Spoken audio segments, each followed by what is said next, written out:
Pistas. Ideas, sugerencias y propuestas para el fin de semana desde el blog de viajes siempredepaso.es. Con Javier Prieto Gallego.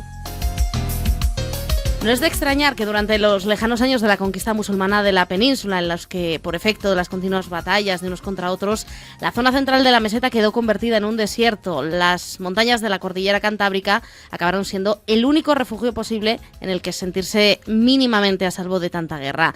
Uno de esos resguardos montañosos, que se convirtió también en un importante foco de espiritualidad, es el que formaron los 4 valles que dibujan la comarca cántabra de Liébana. Precisamente el lugar hasta el que nos van a llevar las pistas de esta semana. Buenas tardes, Javier. Hola, Clara, buenas tardes. Pues sí, esta tarde nos vamos a acercar hasta la comarca cántabra de Liébana por una razón muy especial.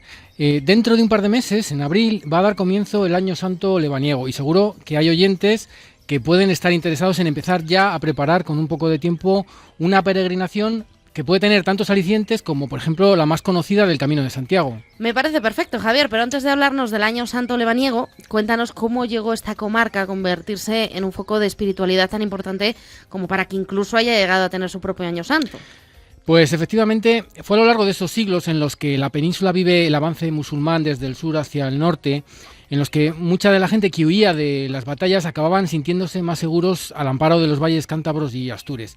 Especialmente en el entorno de los picos de Europa, la barrera montañosa con altitudes superiores a los 2.000 metros que se erigía como una formidable muralla natural.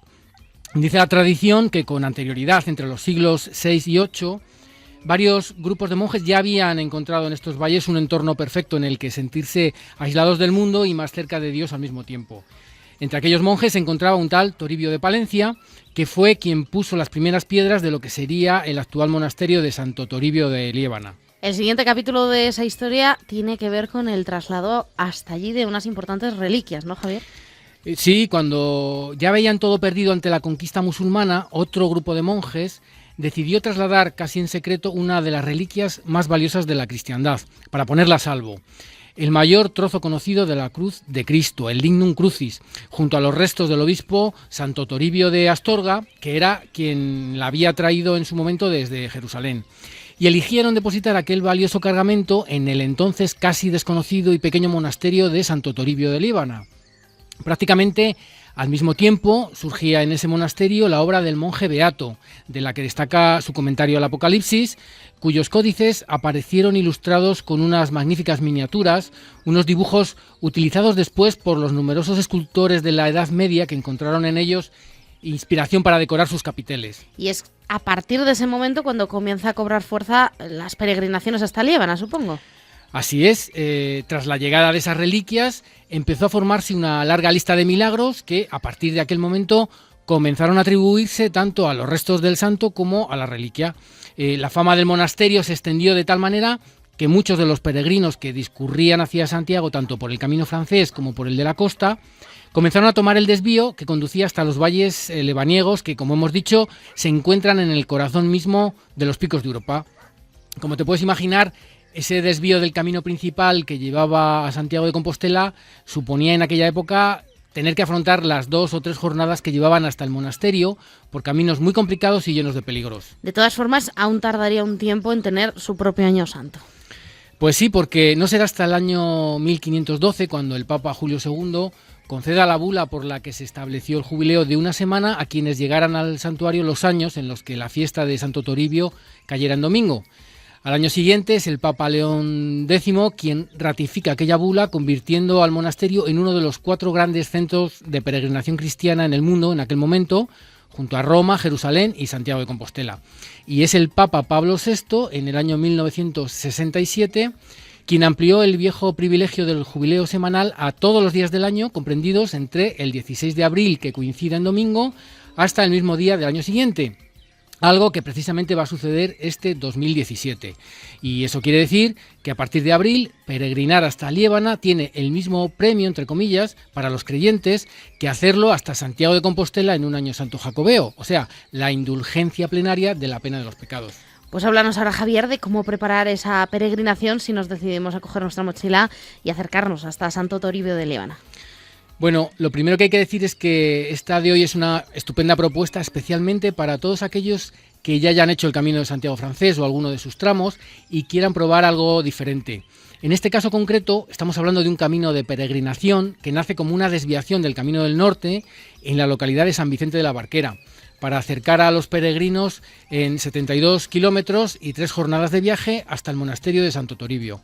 De hecho, está incluido, como el resto de los caminos de Santiago del Norte peninsular, en la lista de bienes patrimonio de la humanidad y aparece perfectamente señalizado sobre el terreno con flechas rojas en todo su trazado hasta el monasterio. De entrada, el punto de partida, San Vicente de la Barquera, es uno de los pueblos más bonitos de la costa de Cantabria. Pues sí, de hecho el camino que estamos proponiendo hoy es un camino con muchísimos atractivos paisajísticos y que efectivamente lo podemos arrancar en San Vicente de la Barquera, una localidad en la que hay que acercarse a su Puebla Vieja, en la parte alta, donde se localiza el paseo que enlaza el castillo, con unas espectaculares vistas de los picos de Europa, restos de murallas, alguna casona y la iglesia que está en el otro extremo.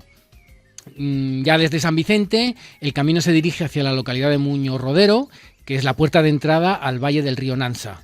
Por las orillas de este río vamos a seguir el sendero fluvial señalizado como Sendero Fluvial del Nansa, que nos va a llevar hasta la Ferrería de Cádiz, final de la primera etapa a pie y parada imprescindible para quienes gustan de ver en funcionamiento ingenios de otros tiempos. Esta, en concreto, fue construida a mediados del siglo XVIII y es una de las ferrerías mejor conservadas de Cantabria. Otros rincones que vamos a ir visitando a lo largo de las 3 jornadas en las que está dividida la peregrinación son, por ejemplo, el impresionante desfiladero de la Ermida, la bellísima joya mozárabe de Santa María de Leveña o la localidad de Potes, con un entramado urbano que conserva aún buena parte del sabor hidalgo y montañés que ha venido acumulando a lo largo de los siglos.